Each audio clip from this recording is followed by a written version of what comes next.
Ασχολούμαι με τις μεταμοσχεύσεις μαλλιών 20 χρόνια και έχω διαπιστώσει ότι τα μαλλιά είναι το σημαντικότερο χαρακτηριστικό της εικόνας μας.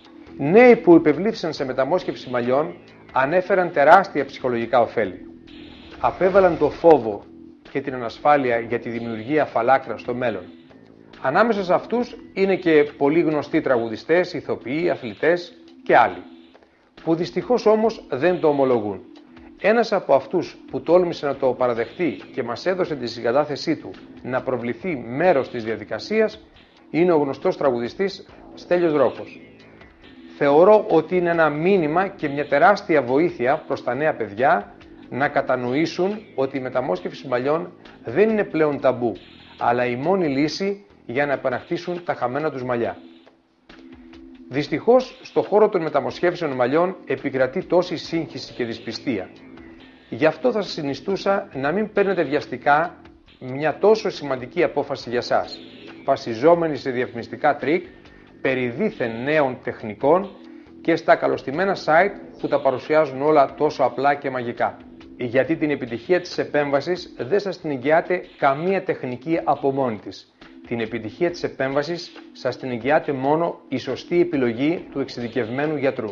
Σήμερα θα υποβληθεί σε μεταμόσχευση μαλλιών στην κλινική μας ο γνωστός τραγουδιστής κ. Στέλιος Δρόκος.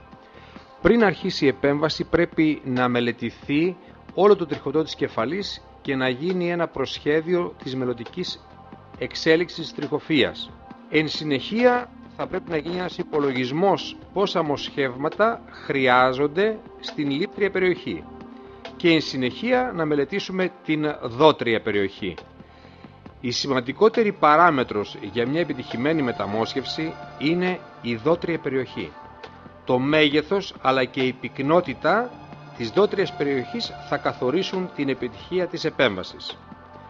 Εδώ διαπιστώνουμε ότι η δότρια περιοχή είναι πολύ καλή και σε πυκνότητα αλλά και σε ποιότητα.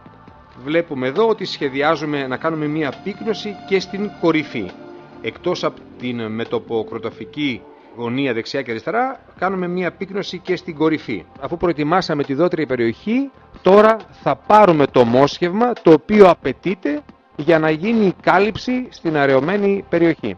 Εδώ γίνεται τοπική αναισθησία και εν συνεχεία πάμε στη λήπτρια περιοχή όπου δημιουργούμε υποδοχείς μικροσκοπικούς σε μία πυκνότητα η οποία καθιστά το αποτέλεσμα απόλυτα φυσικό και ικανοποιητικό. Οι υποδοχείς πια γίνονται ο ένας πολύ κοντά στον άλλον, δημιουργούμε έτσι μία πυκνότητα κατά προσέγγιση να πλησιάζει την φυσιολογική πυκνότητα που θα είχε η περιοχή αυτή. Δεν μπορούμε να πετύχουμε την πυκνότητα της δότριας περιοχής, αλλά το θέμα είναι να πετύχουμε μία πυκνότητα η οποία θα μας προσδιορίζει και την απόλυτη φυσικότητα στο αποτέλεσμα.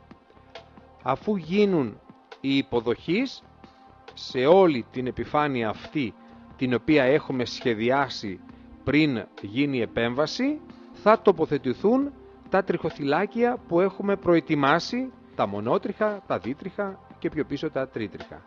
Εδώ έχει ολοκληρωθεί τώρα η τοποθέτηση των τριχοθυλακίων που είναι και το τελικό στάδιο της επέμβασης.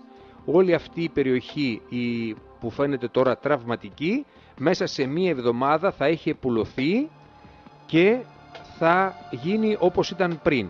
Η περιοχή αυτή και τα αποτελέσματα της επέμβασης θα τα δούμε μετά από 7-8 μήνες.